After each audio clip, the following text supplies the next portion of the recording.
Kaya sabi ko sa kanila, mag-try silang pumunta dito sa DARE para at least makuha nila kung ano dapat dun sa anak nila. Kasi meron siyang atopic dermatitis, pero medyo malala yung condition niya. Naka-4 na kami ng derma doctor, pero hindi pa rin siya gumagaling, bumabalik-balik pa rin siya.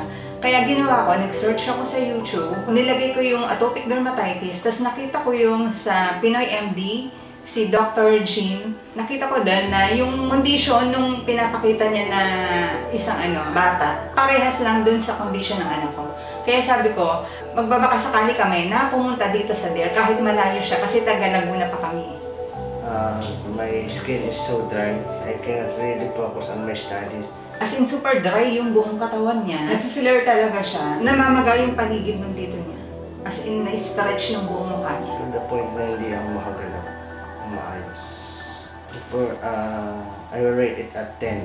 Severe talaga siya kasi as in, whole body niya.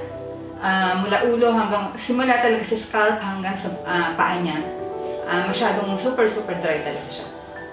I will rate it at 1 or 2 na lang.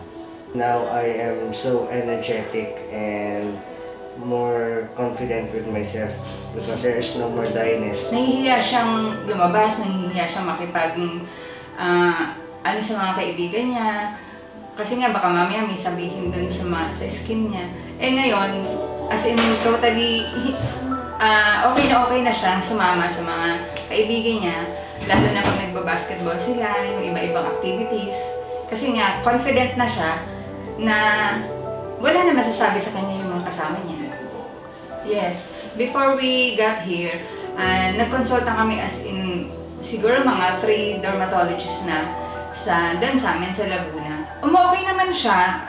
Siguro mga 1 week okay siya, pero after 1 week, bumabalik na naman siya. Pabalik-balik lang, kaya talaga naghanap ako ng magandang doktor o yung ibang approach para talaga sa skin niya.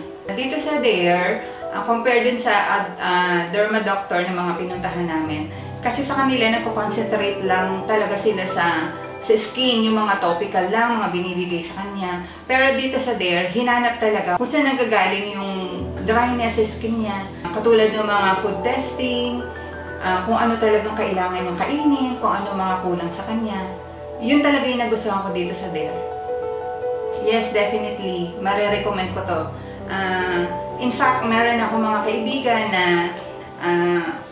kinukwentuhan ng tungkol sa kanya kasi meron kami minsan napapakwentuhan namin na yung mga anak nila is parang meron din ganun, skin asthma or atopic dermatitis. Kaya sabi ko sa kanila, mag-try silang pumunta dito sa DARE para at least makuha nila kung ano dapat dun sa anak nila.